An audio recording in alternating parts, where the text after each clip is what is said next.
नत्वा जिनेन्द्रं गतसर्वदोषं सर्वज्ञदेवं हितदर्शकं च श्रीजैनसिद्धान्तप्रवेशिकेयं विरच्यते स्वल्पधियां हिताय।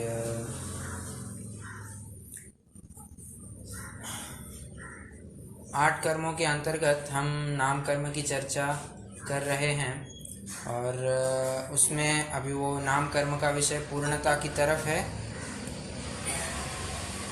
आज हमें वैसे कल हमने कुल 8 नाम कर्मों की प्रकृतियों पर चर्चा की थी, शुभ अशुभ, स्थिर अस्थिर, सुभग दुर्भग और सुस्वर दुस्वर, जिनमें से पहली 4 तो पुद्गल विपाकी थी, शेष 4 जीव विपाकी थी। उनके बाद अभी आज हमें आदेय अनादेय, यशस कीर्ति अयशस कीर्ति और तीर्थंकर नाम कर्म, ये जो 5 प्रकृतियां हैं इनकी चर्चा करनी है। तो अभी हम सीधे ही विषय में जुड़ जाते हैं। एक मिनट मैं स्क्रीन शेयर करूँ।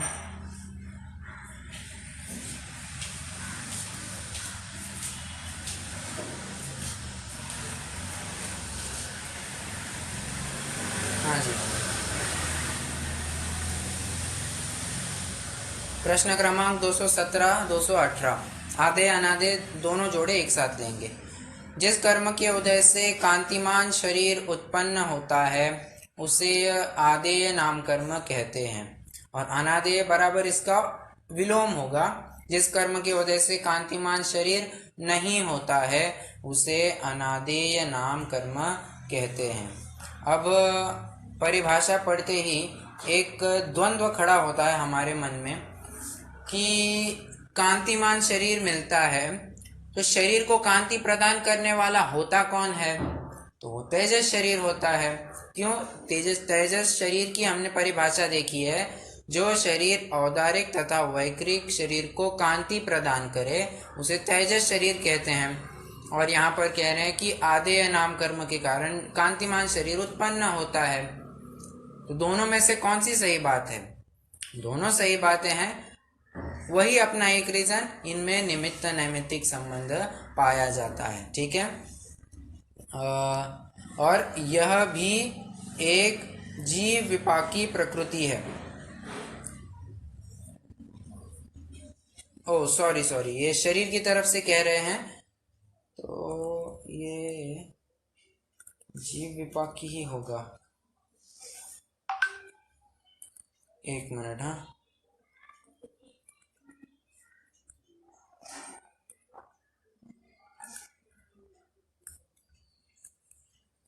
हाँ जी, ये जीव विपाकी प्रकृति ही है। तो आदे अनादे दोनों जीव विपाकी प्रकृतियां हैं।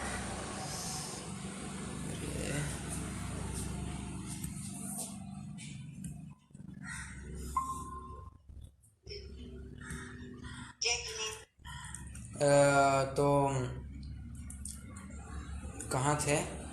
आदेय और अनादेय, मैंने सॉरी गलत कहा, वो जीव नहीं पुद्गल विपाकी प्रकृति है। तो उसके कारण हमें कांतिमान शरीर उत्पन्न होता है ये कहा जाता है। ठीक है, तो उसकी एक और परिभाषा यहाँ पर दी गई है। अरे कहाँ गया वो? हाँ, तो धवला की यहाँ परिभाषा उद्धृत की गई है। जिस कर्म के उदय से संसारी जीवों के बहुमान्यता उत्पन्न होती है उसे आदेय नाम कर्म कहते हैं।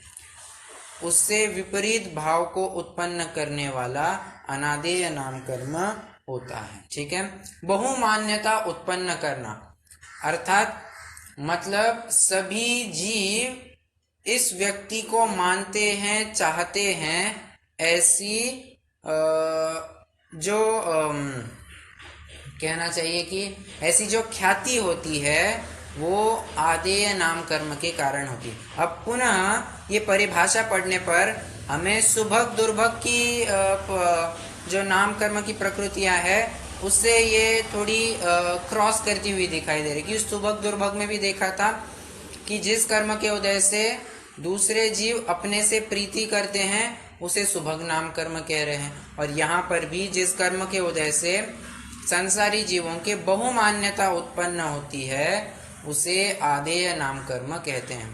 तो यही बात है कि एक कर्म का रूप दूसरे कर्म में पाया जाता है और इसी वजह से उनकी परिभाषाएं ऐसी समान लगती है। ठीक है।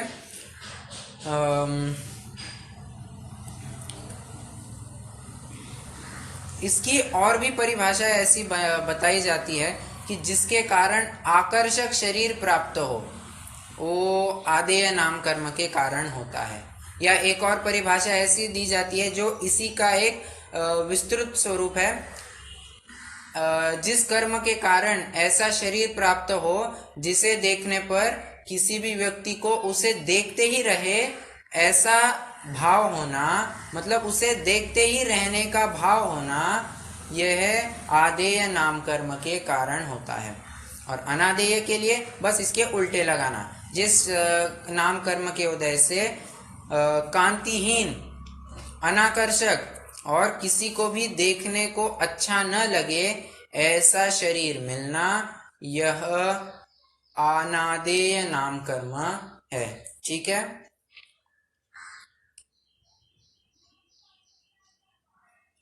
हाँ जी। तो आदेय अनादेय में भी वैसी खास चर्चा करने की कोई बात है नहीं। अपन अगले जोड़े की तरफ बढ़ते हैं। यशस कीर्ति अयशस कीर्ति। अपन थोड़ा रैपिडली चल रहे क्योंकि तीर्थंकर प्रकृति में अपनों को थोड़ा टाइम लगने वाला है, वहां थोड़ी विस्तृत चर्चा करनी है, इसलिए थोड़ा जल्दी ले रहे हैं। हाँ, यशस कीर्ति अयशस कीर्ति। पहले परिभाषा क्या दे रहे हैं उसको पढ़ते हैं।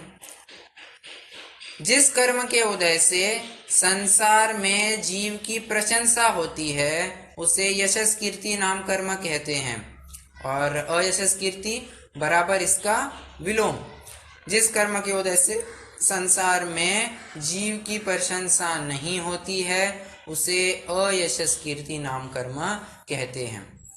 अभी इसका स्वरूप समझने से पहले शब्दों की थोड़ी पहल करते हैं।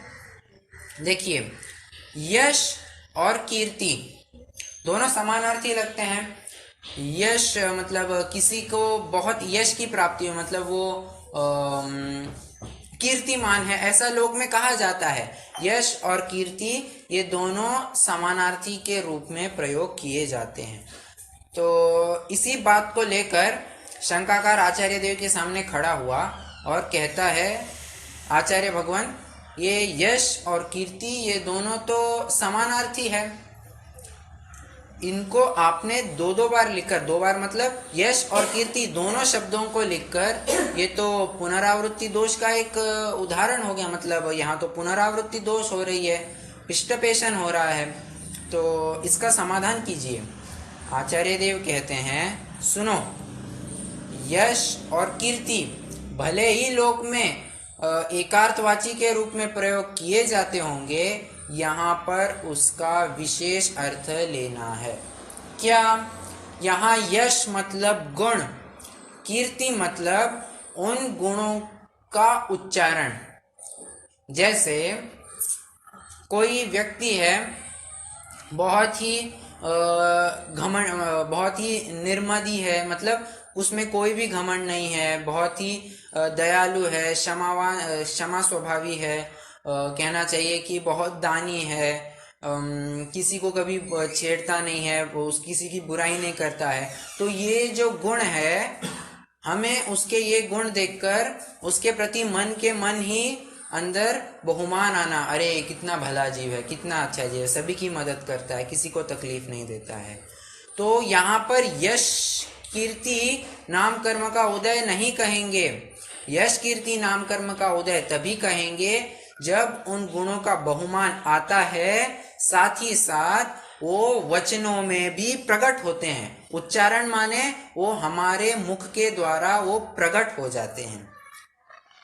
उसी एग्जाम्पल को कंटिन्यू करते हैं।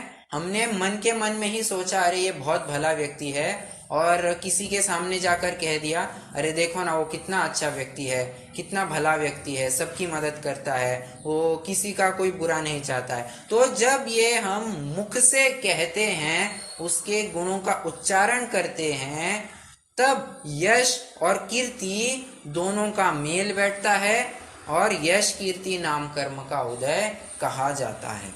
ठीक है, फिर से मैं एक बार रिपीट करा दूं। आचार्य देव ने यश और कीर्ति का यहाँ पर विशेष अर्थ लिया गया है। यहाँ यश मतलब है गुण, मतलब किसी भी व्यक्ति के गुण। कीर्ति मतलब उन गुणों के प्रति जो बहुमान आया है उसे मुख से कहना, या अत्यंत का संक्षेप में कहना चाहे तो उन गुणों का उच्चारण करना। ठीक है, ये यशस कीर्ति नाम कर्म का उदय कहा जाता है। इसकी एक और परिभाषा पाई जाती है कि जिस कर्म के उदय से जीव के पुण्य गुणों का, पुण्य गुण मतलब सद्गुणों की ख्याति होती है या ख्यापन होता है, उसे यशस कीर्ति नाम कर्म कहते हैं। अब तुरंत इसके ऊपर से हम अयशस कीर्ति की भी परिभाषा बना सकते हैं, बस शब्दों का हमें फेरफार करना है। क्या? जिस कर्म के उदय से जीव के पुण्य गुण आए थे, पाप गुण लेना है या दुर्गुण। फिर से एक बार कहें तो जिस कर्म के उदय से जीव के पाप गुणों का या दुर्गुणों का ख्यापन होता है, उनकी ख्याति होती है, कहना चाहिए, अभी पाप गुण कह रहे तो कुख्यातपना कहना चाहिए, उसे अयशस कीर्ति नाम कर्म कहते हैं। अब इसमें एक और बात, यह भी एक जीव विपाकी प्रकृति है। जीव विपाकी अपने परिणामों से संबंध रखता है। बाहर में कोई तुम्हारी कितनी भी प्रशंसा करता हो, पर तुम्हें लगता है कि कोई मेरी प्रशंसा ही नहीं करता, सब मुझे बस ताने मारते रहते हैं, सभी मुझे गालियां ही देते रहते हैं, कोई अच्छा ही नहीं करता, कोई मेरी तारीफ ही नहीं करता, तो ये परिणाम जो हुए वो अयशस कीर्ति के परिणाम है। अयशस कीर्ति नाम कर्म का उदय कहा जाएगा। और कोई उदाहरण लेते हैं, कोई आतंकवादी है जो दिन भर मार काट में लगा रहता है, आज इसको उड़ाया, आज उस दिन उसको उड़ाया, इसकी हत्या की, बस इसी में लगा रहता है, और उसको लगता है मैंने बहुत अच्छा काम किया, अल्लाह मुझे बहुत ऊपर से बधाइयाँ भेजते होंगे, बहुत आशीर्वाद भेजते होंगे, तो उसको लगता काम बुरा कर रहा है, परंतु स्वयं को लग रहा है मैं बहुत अच्छा काम कर रहा हूँ, तो ये यशस कीर्ति नाम कर्म का उदय कहेंगे। ठीक है, तो ये जीव विपाकी प्रकृति के ऊपर से हमें लगाना चाहिए। देखिए, जीव विपाकी प्रकृति जहां जहां आ जाए, बस वहां एक बात और जोड़ लेना, इन संबंधी जो जीव के परिणाम है उससे ये नाम कर्म का उदय कहा जाएगा। वो जो फीलिंग होता है, जो अनुभवन होता है, उससे हम उस पर्टिकुलर नाम कर्म का उदय कहेंगे। यशस कीर्ति में भी वही बात है, जो सुस्वर दुस्वर में आदि हम देख कर आए थे, सभी वैसी की वैसी परिभाषाओं का फ्लो आप देख रहे होंगे। जितनी भी जीव विपाकी प्रकृतियों में देखा होगा आपने, वहां पर एक बात हमने जानबूझकर इंसर्ट की है, डाली है, कि जिन भावों से या जिस फीलिंग से, परिणामों से जीव को ऐसा लगता है कि मेरा स्वर बहुत अच्छा है, उसे सुस्वर नाम कर्म कहते हैं। तो और उसको लगता है कि मेरा स्वर बहुत खराब है, तो दुस्वर नाम कर्म कहते हैं। तो ऐसी ही परिभाषा समस्त जीव विपाकी प्रकृतियों में लगाई गई है। ठीक है, ये यश और कीर्ति का आपका अर्थ समझ में आया? ये इंपॉर्टेंट शब्द है यहाँ, मतलब इस प्रकरण में ये जानने लायक बातें हैं। ठीक, तो यशस कीर्ति अयशस कीर्ति का बंध होता क्यों है, इसकी भी एक संक्षेप में चर्चा करते हैं। जब कोई जीव अन्य जीवों का अपवाद करता है, उनके बारे में कोई दुर्भावना फैलाता है, मतलब उनके प्रति निराधार आक्षेप लेता है, ऐसे कार्यों के कारण या परिणामों के कारण अयशस कीर्ति नाम कर्म का बंध होता है। जैसे प्रथमान्वय का एकदम फेमस उदाहरण है, सीता पर सीता के ऊपर लोकापवाद क्यों हुआ, क्यों उस पर लांछन लगा? तो कहते हैं पूर्व भौम में उसने एक मुनिराज और आर्यिका को चर्चा करते हुए देखा, जबकि वो भाई बहन थे, अपने गृहस्थ अवस्था के भाई बहन थे, और उस सीता के पूर्व भव के जीव ने ऐसी अफवाह फैला दी कि इन दोनों का नाजायज संबंध है। तो इस एक अफवाह जो फैलाई है उसके कारण उसके ऊपर इतना बड़ा लोकापवाद हुआ, मतलब इतना बड़ा लांछन लगा कि रामचंद्र जी ने उसे देश निकाला दे दिया। और भी उदाहरण है कि द्रौपदी का उदाहरण, पूर्व भव में जब वो आर्यिका थी, द्रौपदी का जी पूर्व भव में जब आर्यिका थी, तब उसने एक वेश्या को देखा जिसके आगे पीछे 4-5 पुरुष चल रहे थे, मतलब उसकी जी हुजूरी कर रहे थे। उस द्रौपदी के जीव ने उस समय में फिर ऐसे विचार किया, अरे इस वेश्या की तो बड़ी मजे हैं, इसके आगे पीछे देखो 4-5 पुरुष लगे पड़े हैं, काश मेरा भी ऐसे ही कोई चाकरी करता, मेरे आगे पीछे भी ऐसे 4-5 पुरुष रहते। बस उतने को लेकर उस पर पंचभर्तृहरिपने का आरोप लगा था कि इस द्रौपदी के 5-5 पति है, जबकि वो तो परम शीलवती स्त्री थी, अर्जुन की स्त्री थी। फिर भी उस लोकापवाद का ऐसा फल लगा कि उसके अयशस कीर्ति हुई, मतलब उसके बारे में ऐसी अफवाह फैलाई गई। ठीक है। और यशस कीर्ति नाम कर्म किसके कारण बंधता है? कहना चाहिए कि किसी के बारे में अफवाह ऐसी नहीं फैलाना, जो बात मतलब किसी के बारे में दुर्भावना नहीं रखना, एक की बात दूसरे को जाकर नहीं कहना, कोई लीकेज नहीं करना बातों का, जासूसी इत्यादि नहीं करना, ये यशस कीर्ति नाम कर्म के बंध का कारण कहा जाता है। ठीक है। तो यशस कीर्ति अयशस कीर्ति कुल मिला के 92 प्रकृतियां हो चुकी है। अभी अंतिम जो कि सर्वोत्कृष्ट पुण्य प्रकृति है, ऐसी तीर्थंकर नाम कर्म की प्रकृति के बारे में चर्चा करनी है।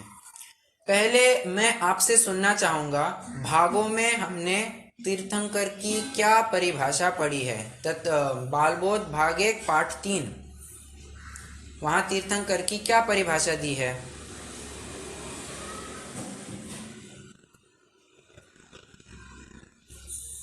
कोई बताएगा? बालबोध तो पढ़ा नहीं हमने, लेकिन जो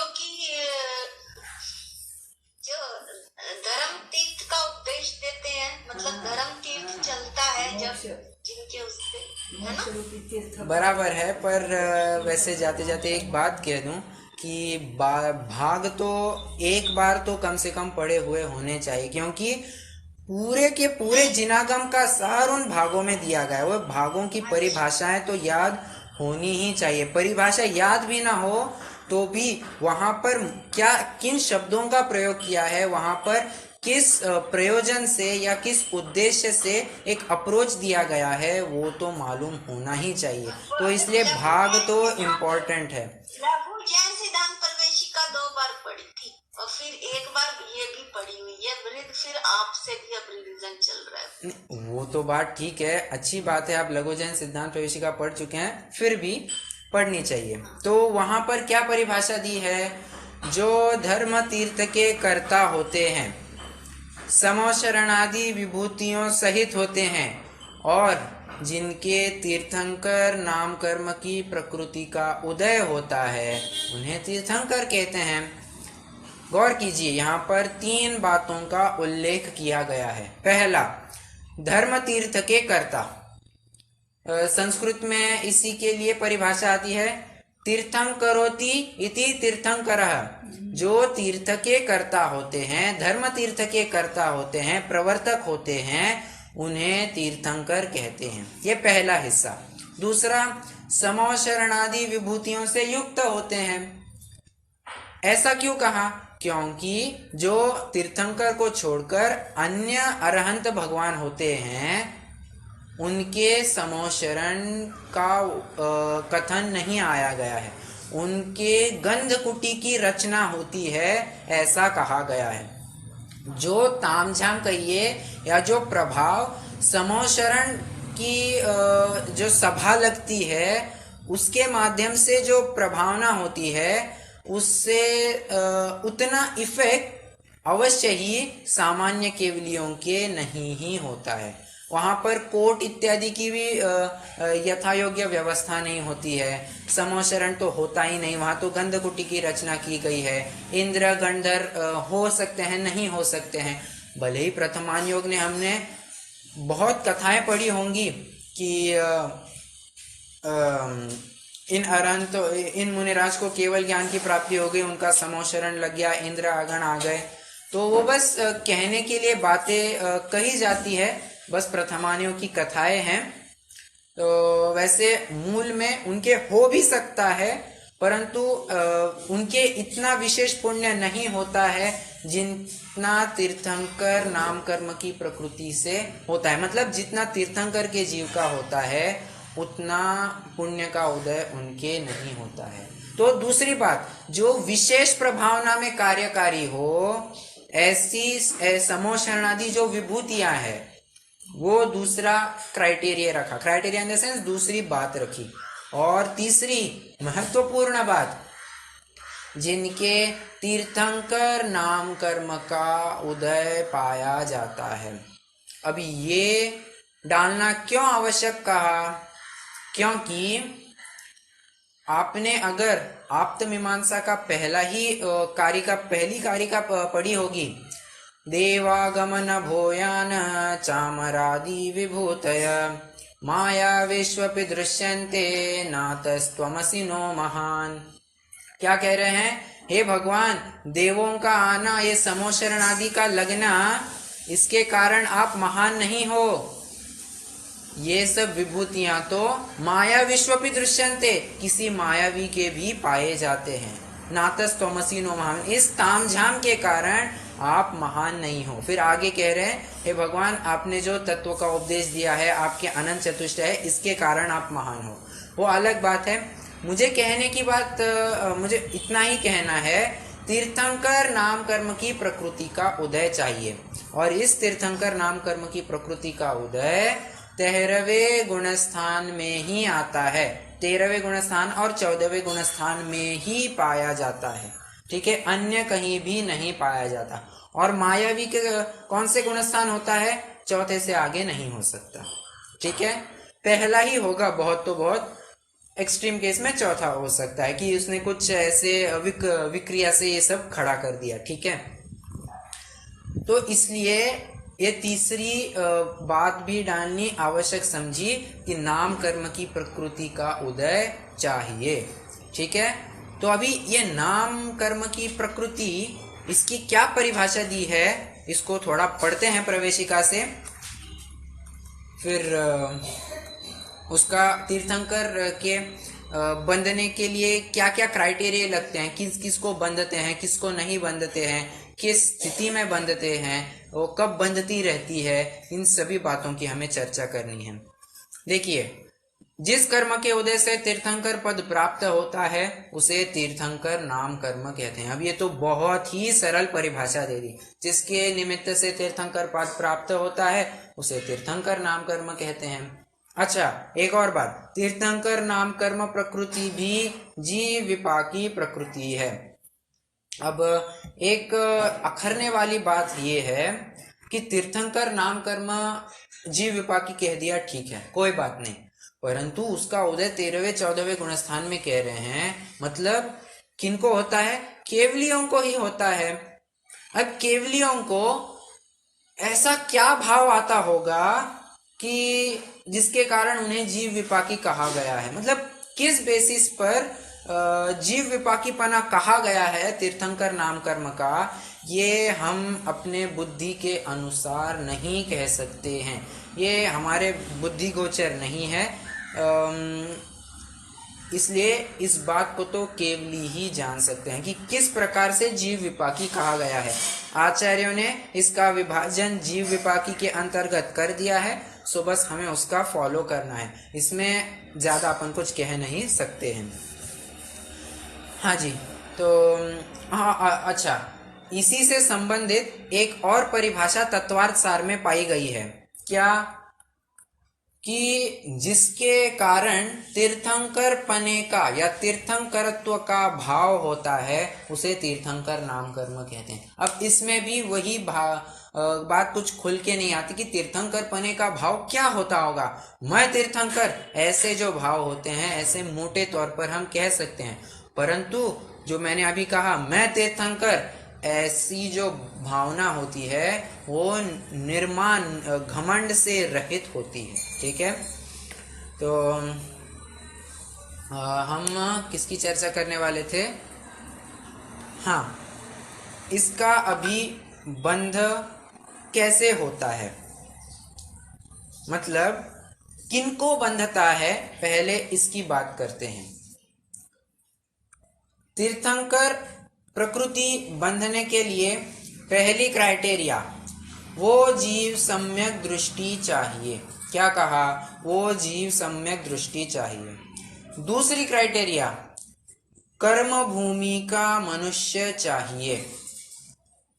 तीसरी, केवली श्रुत केवली की सन्निकटता या उनका पादमूल चाहिए। ये तीन क्राइटेरिया जब फुलफिल होते हैं, ये तीन शर्तें जब पूर्ण होती है, तभी तीर्थंकर प्रकृति बंधती है। और वो भी किस जीव को बंधती है? जो षोडश कारण भावना में से किसी एक भावना को भाता है, उसे ही ये तीर्थंकर प्रकृति बंधती है। अब वो षोडश कारण भावना के बारे में थोड़े बाद में बात करेंगे, पहले इन तीन शर्तों को थोड़ा समझते हैं। पहली शर्त, सम्यक दृष्टि चाहिए, मतलब कोई भी मिथ्या दृष्टि जीव इसे बांध नहीं सकता है। अच्छा, सम्यक दृष्टि भी कह रहे हैं तो कहाँ से कहाँ लगाना?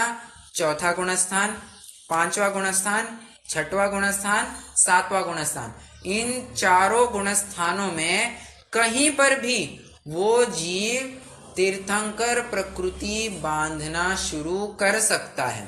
इन चारों गुणस्थान में कहीं भी शुरू कर सकता है। और कब तक बंधती रहती है? ये 8वें गुणस्थान के 6वें भाग तक बंधती रहती है। ठीक है, चौथे, 5वें, 6ठे, 7वें गुणस्थान में कहीं पर भी बंधना शुरू होती है। एक बार बंधना शुरू हो गई तो कब रुकेगी? जब तक 8वें गुणस्थान का 6वां भाग पार नहीं करते हैं तब तक वो बंधती ही रहेगी। ठीक है, इसीलिए इसे ध्रुव बंधी प्रकृति कहा जाता है, जिसके कुछ एक्सेप्शनल केसेस बताए गए हैं। सम्यक दृष्टि की बात हो गई। अभी दूसरा पॉइंट, कर्म भूमि का मनुष्य चाहिए। अब इसको लेकर जितनी भी मान्यताएं चलती है, मान्यताएं कहना चाहिए कि जितने भी हमारे कुछ शंकाएं रहती है कि भोग भूमि के होते होगे क्या? नहीं, कर्म भूमि कह रहे हैं, भोग भूमि का नहीं होगा। देवों को नहीं बंध सकती, मतलब बंधना शुरू करना, हाँ कंटिन्यूएशन में उनका हो सकता है। जैसे कोई यहाँ पर तीर्थंकर प्रकृति बांधना शुरू करे, जैसे अपन श्रेणिक महाराज का ही उदाहरण लेते हैं। उन्होंने पहले नरक आयु बांधी, फिर तीर्थंकर प्रकृति बांधना शुरू करी, नरक गति गए, और फिर वहां से आकर वे आगामी जो उत्सर पे निकाल होंगे उसके प्रथम तीर्थंकर होंगे। ठीक है, तो कह रहे हैं बंधना जो होगा वो मनुष्य गति में ही होगा। बंधना शुरू, अभी वे नरक गति में हैं, इसलिए कंटिन्यूअसली उनकी बंधती हो रही है, परंतु नरक गति में शुरुआत नहीं हो सकती। मुझे यही कहना है, शुरुआत अगर बंधना होगा, मतलब बंधने की अगर शुरुआत होगी तो मनुष्य गति में ही होगी। मनुष्य गति में भी वो पुरुष वेद वाला ही चाहिए। किसी भी स्त्री को ये तीर्थंकर प्रकृति नहीं ही बंध सकती है, ये करणान योग हमें बता रहा है। इसलिए जो षोडश कारण आदि भावनाओं का जो कुछ काल चलता है, कुछ एक पर्व चलता है, षोडश कारण भावना पर्व, तो उसके काल में बहुत सारी माता बहनाएं, बहुत सारे जीव या माता बहनें उपवास आदि करते हुए पाए जाते हैं, षोडश कारण भावना आदि भाने की कोशिश करते हैं कि जिसके कारण तीर्थंकर प्रकृति बंधे। सो ऐसा संभव नहीं है, उनको ये तीनों क्राइटेरिया फुलफिल करने ही होंगे। कर्म भूमि वाला चाहिए, उसमें भी मनुष्य, तिर्यंच नहीं चलेगा, मनुष्य में भी पुरुष वेद वाला, ठीक है। और अंतिम केवली श्रुत केवली का पादमूल चाहिए, ठीक है। केवली श्रुत केवली का पादमूल या सन्निकटता नहीं होगी तो भी तीर्थंकर प्रकृति नहीं बंधती है। अच्छा, अभी आयु के संबंध में भी कुछ जानकारी चाहिए। मतलब अगर एक पर्टिकुलर आयु बंध गई हो तो तीर्थंकर नाम कर्म की तीर्थंकर नाम कर्म बांध सकते हैं या नहीं। तो पहली बात, अगर आयु कर्म अगली आयु बांधी ही नहीं है तो अवश्य हो सकता है, ठीक है। अगर आयु बांधी है, उसमें भी अगर देव की या नरक गति की, नरक आयु या देव आयु बांधी है, तो भी नाम तीर्थंकर प्रकृति बांध सकता है। क्या कहा मैंने? अगर आगामी आयु देव आयु है या नरक आयु है तो ही तीर्थंकर प्रकृति बांध सकता है, आयु बंधने के उपरांत। हाँ, अगर मनुष्य आयु और या तिर्यंच आयु बांधी है तो तीर्थंकर प्रकृति नहीं बंध सकती, ठीक है। क्यों? क्योंकि जो तीर्थंकर प्रकृति बांधता है वो या तो उसी भाव में या तो तीसरे भाव में मोक्ष को जाता है। अब अगर वो मनुष्य आयु बांधता है तो क्या होगा? ये उसका वर्तमान पहला भाव, अगला भाव मनुष्य का होगा। मनुष्य में भी कहा जाएगा सम्यक तो ही है, इसलिए भोग भूमि में जाएगा। भोग भूमि ये दूसरा भाव हो गया। फिर भोग भूमि वालों का ये नियम होता है कि वे स्वर्ग में जाते हैं। अब स्वर्ग ये तीसरा भाव हो गया। अब वहां से फिर आयु चय करके मनुष्य गति में आएंगे, ये चौथा भाव हो गया, जो कि तीसरे भाव की लिमिट को एक्सीड कर रहा है। इसलिए ये भी कंडीशन एप्लीकेबल नहीं होगी, मतलब ये सिचुएशन पॉसिबल नहीं है, ठीक है। तीर्थंकर प्रकृति का उदय कब आ सकता है? या तो उसी भाव में या तो तीसरे भाव में, ठीक है। हाँ, अभी जो ध्रुव बंधी पने की मैंने बात कही थी उस संबंधी कुछ चर्चा करनी है। ध्रुव बंधी माने एक बार अगर वो प्रकृति बंधना शुरू हो गई तो जब तक उसका कोई पर्टिकुलर लिमिट है वो बंधना रुकती ही नहीं है, निरंतर उसका बंध होते रहता है। जैसे श्रेणिक महाराज का ये उदाहरण लेते हैं। उन्होंने नरक आयु बांधी, इसलिए ही इज एलिजिबल फॉर तीर्थंकर नाम कर्म प्रकृति का बंध।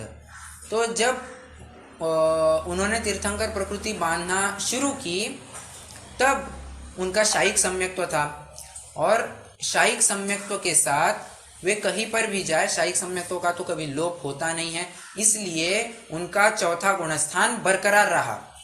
चौथा गुणस्थान बरकरार रहने के कारण वे अभी नरक गति में भी है। जितना उनका काल है, नरक काल, नरक आयु है, तब तक वे बांधते रहेंगे। मनुष्य आयु में जब आएंगे तब भी जब तक वे 8वें गुणस्थान का 6वां भाग पार नहीं करते हैं तब तक उनको तीर्थंकर प्रकृति बंधती ही रहेगी, एक समय भी नहीं रुकेगी, ठीक है। तो तब तक वो बंधती रहती है।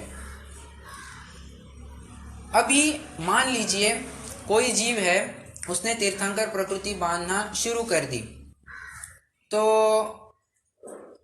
बांधते बांधते वो 7वें गुणस्थान से ऊपर चढ़ा, 8वें गुणस्थान में भी गया, 9वें गुणस्थान में गया, 10वें गुणस्थान में गया और 11वें गुणस्थान में गया। 11वें गुणस्थान में गया मतलब उसने उपशम श्रेणी मांडी, उपशम श्रेणी चढ़ा वो, ठीक है। तो इस केस में क्या होगा, जब 8वें गुणस्थान के 6वें भाग तक गया तब तक तो बंध होता होगा, उसके बाद अचानक वो बंध रुक जाएगा। क्यों? उसके आगे बंध नहीं होता है तीर्थंकर प्रकृति का। उपशम श्रेणी चढ़ा, 11वें गुणस्थान में अंतर मुहूर्त काल रहा, फिर से नीचे गिरा। क्यों? क्योंकि 11वां गुणस्थान यह नियम से प्रतिपाती गुणस्थान है। वहां से गिरा, गिरते गिरते 6वें गुणस्थान में आ गया। अब पुनः वो बंधना शुरू हो जाएगी, मतलब उतना एक अंतराल के लिए वो बंधना रुक जाती है।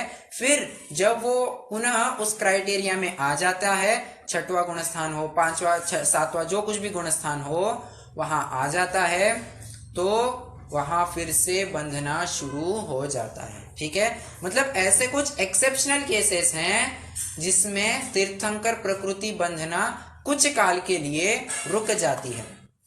और एक स्थिति आपको बता दूं जानकारी के लिए कि अगर कोई क्षयोपचम सम्यक दृष्टि जीव तीर्थंकर प्रकृति बांधता है और अगर वो नरक गति जाने वाला होता है, उदाहरण कृष्ण का जीव, तो उनमें क्या व्यवस्था होती है इसको भी जरा विचारते हैं। देखिए, अगर कोई क्षयोपशम सम्यक दृष्टि जीव नरक गति में जाने वाला होता है तो उसके मनुष्य गति का जो अंतिम अंतर मुहूर्त होता है, ये थोड़ी सी टेक्निकल बातें हैं, आप थोड़ा गौर से सुनिए। जब उसके मनुष्य आयु का अंतिम अंतर मुहूर्त होता है, वहां से वो 4थे गुणस्थान से चय कर प्रथम गुणस्थान में आ जाता है, मतलब उसका सम्यक्त्व छूट जाता है। अंतर मुहूर्त में उसकी आयु पूर्ण होती है, वो नरक गति में जाकर जन्म लेता है। जन्म लेने के अंतर मुहूर्त पश्चात वो पुनः सम्यक्त्व को प्रकट कर लेता है, शायवशमिक सम्यक्त्व वो पुनः प्रकट कर लेता है, ऐसा नियम है, कर लेता है वो, और पुनः तीर्थंकर प्रकृति बांधना शुरू करता है। मतलब वो बीच के जो 2 अंतर मुहूर्त का काल हो गया, वहां पर तीर्थंकर प्रकृति बंधना रुक गई थी, और पुनः जब वो नरक गति में सम्यक दर्शन प्रकट कर लेता है, पुनः वो बंधना शुरू हो जाती है, ठीक है। तो ये हमने तीर्थंकर प्रकृति किस प्रकार बंधती है इसके बारे में भी समझा। अब देखिए, थोड़ा सा प्रकरण से हटकर है परंतु जुड़ेंगे अभी तुरंत। ऐसी जो 148 कर्म प्रकृतियां हैं, उनमें से सिर्फ 3 ही ऐसी प्रकृतियां हैं जो सम्यक दृष्टि जीवों को ही बंधती है। मतलब उसका बंध अगर शुरू होगा तो सम्यक्त्व प्रकट होने के पश्चात ही शुरू होगा। कौन सी? पहली तो अपनी है तीर्थंकर प्रकृति, और दूसरी आहारक शरीर, आहारक अंगोपांग, ये 2, और तीर्थंकर प्रकृति 1, कुल मिला के 3 प्रकृतियां सम्यक दृष्टि जीवों को ही बंधती है, बंधनी होगी तो आहारक शरीर, आहारक भैया जी कौन सी तीर्थंकर प्रकृति? तीर्थंकर प्रकृति और आहारक द्विक। आहारक द्विक माने आहारक शरीर और आहारक अंगोपांग। शरीर और अंगोपांग को मिलाकर द्विक ऐसा कहा जाता है। जैसे कह दूं, आहारक द्विक कहा मतलब आहारक शरीर और आहारक अंगोपांग, औदारिक द्विक कहा औदारिक शरीर औदारिक अंगोपांग, ऐसा समझना चाहिए, ठीक है। तो ये 3 प्रकृतियां सिर्फ सम्यक दृष्टियों के ही बंधती है। औदारिक द्विक का ऐसा होता है, वो बंधना शुरू होती है 7वें गुणस्थान में। 7वें गुणस्थान में ही बंधना शुरू होती है, और कब तक बंधती है? बराबर तीर्थंकर प्रकृति के जैसे ही 8वें गुणस्थान के 6वें भाग तक बंधती रहती है। अब इन दोनों में मुख्य अंतर ऐसा है कि तीर्थंकर प्रकृति का जो उदय है वो 13वें गुणस्थान में आता है, बराबर, और आहारक द्विक जो प्रकृतियां हैं उनका उदय छठवें गुणस्थान में आता है। इनके बल पर हमने एक अंतर किया। दूसरा मुख्य अंतर है तीर्थंकर प्रकृति का उदय नियम से आता ही आता है, चाहे कितना कुछ कर ले तीर्थंकर प्रकृति छूटने वाली नहीं है, उसका उदय आकर ही रहेगा। जबकि आहारक द्विक प्रकृति का उदय में आना जरूरी नहीं है। क्यों जरूरी नहीं है, अपन इस केस को भी थोड़ा समझ के लेते हैं। हमने क्या कहा, सातवें गुणस्थान में बनना शुरू होती है। अब मान लीजिए उसने शपक श्रेणी मांडना शुरू कर दी, 8वां 9वां 10वां 12वां शपक श्रेणी मांडी, तो फिर से रिटर्न आने का तो कोई काम ही नहीं है। अब सीधे 13वां 14वां गुणस्थान करके वो सिद्ध बन जाएगा। आहारक द्विक प्रकृति के उदय के लिए कोई अवसर नहीं, वो छठवें गुणस्थान में आया ही नहीं है, उसका प्रयोग ही नहीं हुआ है, तो उदय कैसे होगा। तो इसको कहेंगे कि प्रकृति बंध तो गई है परंतु उदय में आए बिना ही वो खिर गई। इसी को एक टेक्निकल टर्म है उद्वेलना। कर्म जो बंध चुका है परंतु सत्ता में पड़े पड़े ही जो निर्जरित हो जाता है, जिसका क्षय हो जाता है, उसे उद्वेलना ऐसी प्रक्रिया कही गई है। ठीक है, जो कि आहारक द्विक प्रकृति में संभव है। तो ये मुख्य अंतर आहारक द्विक और तीर्थंकर प्रकृति में करना था। अभी तीर्थंकरों के कुछ तीर्थंकरों संबंधी ही कुछ चर्चा करनी है कि तीर्थंकरों की दिव्य ध्वनि का कितना अधिकतम काल हो सकता है। कम से कम तीर्थंकर कितने काल के लिए दिव्य ध्वनि खिराते हैं, खिरती है उनकी दिव्य ध्वनि, खिराते हैं नहीं कह रहा हूं, खिरती है, और उत्कृष्ट रूप से कितनी खिर सकती है। तो देखिए दिव्य ध्वनि जो है वो कम से कम वर्ष पृथक्त्व के लिए तो खिरती ही है। अब व्हाट इज पृथक्त्व? पृथक्त्व माने 3 से लेकर 9 की संख्या को पृथक्त्व ऐसा बताया जाता है। तो यथा योग्य जैसा प्रकरण चलता होगा वहां वैसी संख्या हमें उठानी चाहिए। ठीक है, तो वर्ष पृथक्त्व माने 3 से लेकर 9 वर्ष तक मिनिमम उनकी दिव्य ध्वनि खिरती ही खिरती है, उससे एक समय भी कम नहीं खिरेगी, खिरती ही खिरती है। और कितने काल के लिए खिरेगी? एक दिन में 4 बार खिरती है, और एक बार में अवधि कितनी होती है? 6 घड़ी तक खिरती है, मतलब 144 मिनट, कहना चाहिए 2 घंटा 24 मिनट तक उनकी एक देशना खिरती है। और ऐसी एक बार नहीं, 4 बार खिरती है, चारों संधि कालों में उनकी दिव्य ध्वनि खिरती है। और अगर किसी महाशय या महान प्रभावशाली व्यक्ति की तरफ से वंस मोर का ऑफर आ जाए कि हे भगवान आप हमें धर्म का उपदेश दे दे, जैसे चक्रवर्ती है, इंद्र है, गणधर है, अगर वो एक और बार देशना की मांग करे तो 5वीं बार भी 6 घड़ी के लिए देशना खिरती है। ठीक है, तो ये हमने कम से कम काल का स्टैंडर्ड तो यही है जो हर केवली में, हर तीर्थंकर में पाया ही जाता है। एक दिन में 4 बार और एक बार में 6 घड़ी के लिए, तो हर तीर्थंकर का पाया ही जाता है।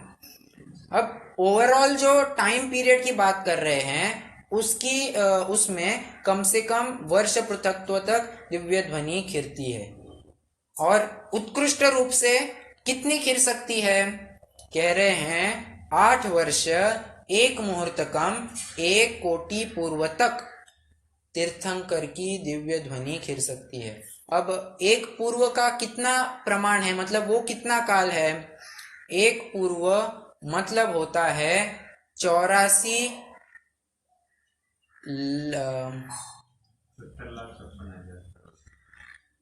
एक मिनट ना, 84,000 वर्ष गुणिले 84,000 वर्ष,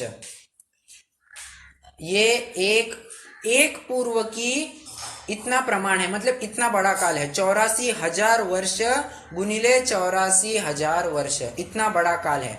और ऐसा एक पूर्व नहीं, 1,00,00,000 पूर्व, मतलब इतनी बड़ी संख्या को फिर से 1 करोड़ से मल्टीप्लाई करना। मतलब कुल अगर फिगर में बात करना चाहे तो 70,56,000 करोड़ वर्ष। इतने काल में 8 वर्ष और 1 मुहूर्त कम, ये जितना कुछ काल आएगा उतने काल के लिए तीर्थंकर की दिव्य ध्वनि या उनका धर्म चक्र चल सकता है। ठीक है, अब ये 8 वर्ष की क्या स्थिति है इसकी गहराई में मैं अभी नहीं जाऊंगा, ये बहुत भारी हो जाएगा। तो अभी वैसा अपना प्रकरण भी नहीं चल रहा है। ठीक है, तो दिव्य ध्वनि की ये दिव्य ध्वनि के काल की बात हमने कर ली। अभी कुछ और बातें हैं कि मैं कहते रह गया। हाँ, तत्वार्थ सार में जो अभी अभी परिभाषा बताई थी तीर्थंकर प्रकृति की, उसमें और एक एडिशनल बात कही गई है। क्या? कि जिनके तीर्थंकरत्व का भाव होता है, ये बात हम देख चुके। आगे एक और बात कही उन्होंने, और कदाचित जिनके समोशरणादि विभूतियां न पाई जाए, सॉरी, अचिंत्य विभूतियां न पाई जाए, मूल शब्द कह रहा हूं, अचिंत्य समोशरणादि विभूतियां न पाई जाए, उन्हें तीर्थंकर नाम कर्म की प्रकृति का उदय कहते हैं। अभी खटकने वाली बात यह है, कदाचित समोशरणादि अचिंत्य विभूतियां न पाए जाए। अचिंत्य माने अचिंत्य, जिसकी हम चिंतन नहीं कर सकते, जिसकी कल्पना नहीं कर सकते, ऐसी विभूतियां कदाचित समोशरणादि न पाई जाए। अब हम तो भाग में ये परिभाषा पढ़ाए हैं कि जो धर्म तीर्थ का प्रवर्तन करते हैं, समोशरणादि सहित होते हैं, नाम कर्म की प्रकृति का उदय होता है तीर्थंकर वाली, तो उन्हें तीर्थंकर कहते हैं। और यहाँ पर एक एक्सेप्शन के साथ बात कर रहे हैं कि कदाचित उनके समोशरणादि अचिंत्य विभूतियां नहीं होती है। तो ये कदाचित का क्या अर्थ लेंगे? कदाचित माने कभी कभी किसी काल में उनका समोशरण नहीं होता है। जैसे अगर वे गमन कर रहे हैं, एक स्थान से दूसरे स्थान में जा रहे हैं, तो क्या समोशरण होगा साथ में?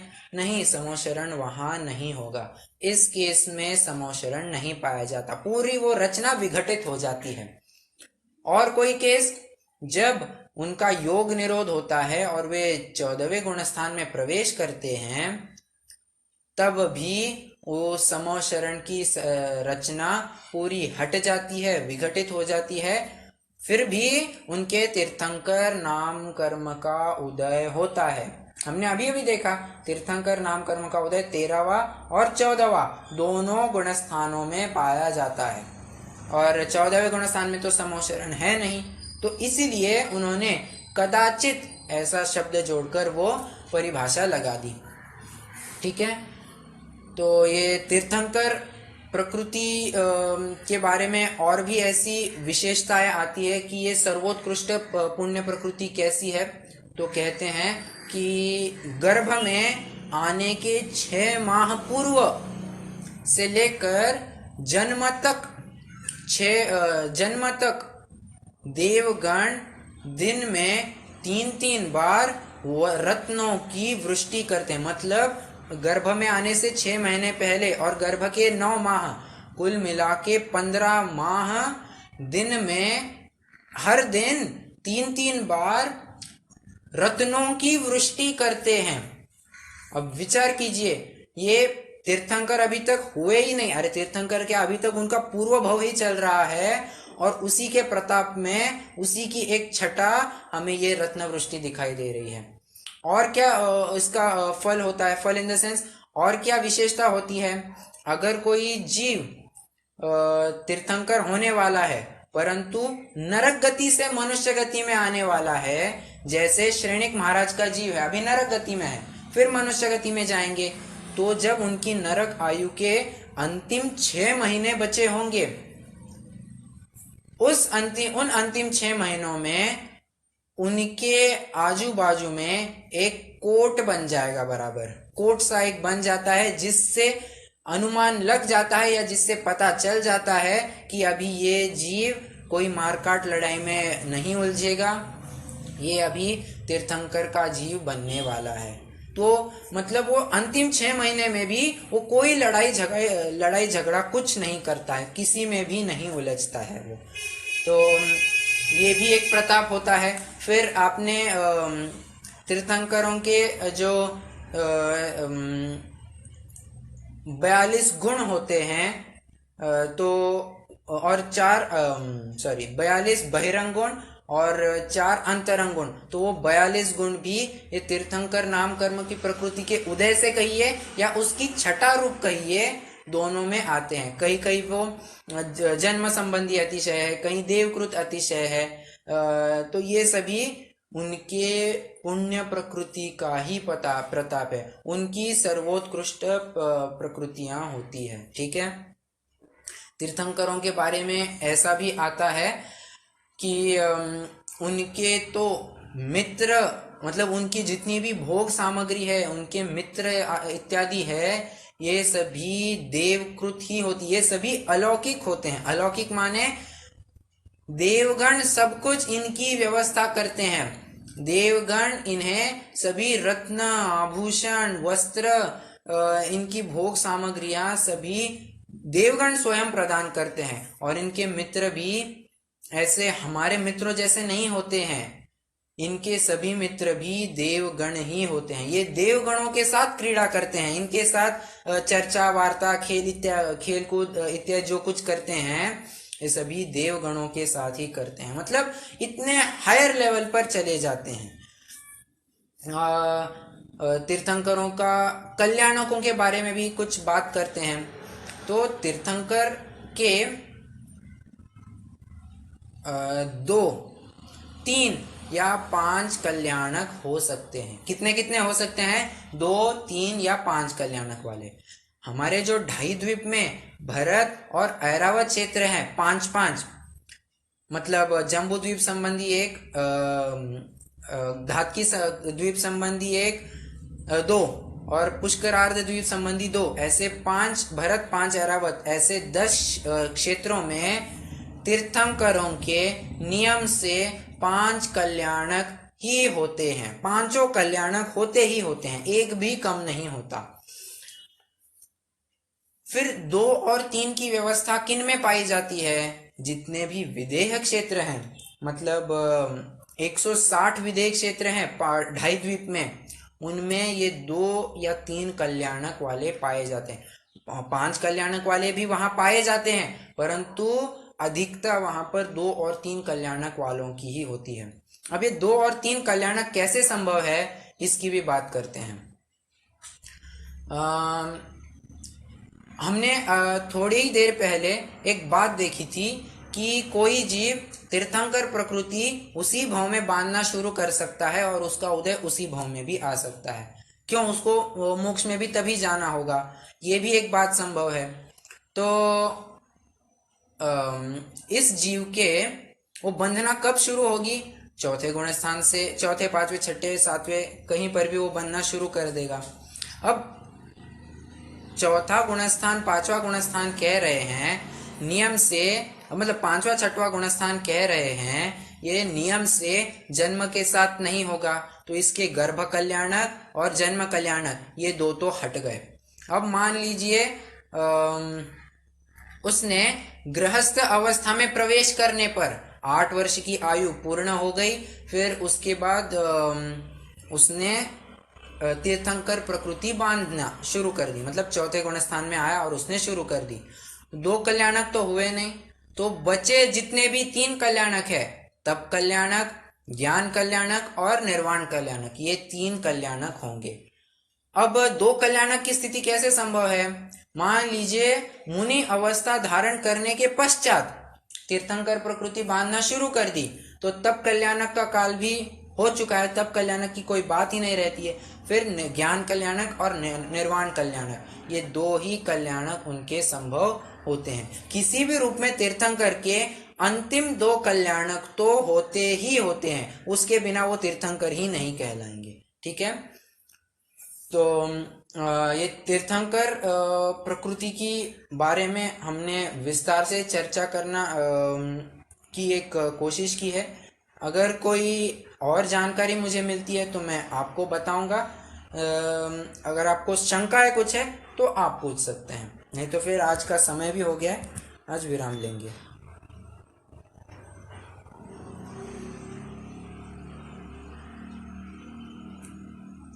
कोई प्रश्न नहीं है?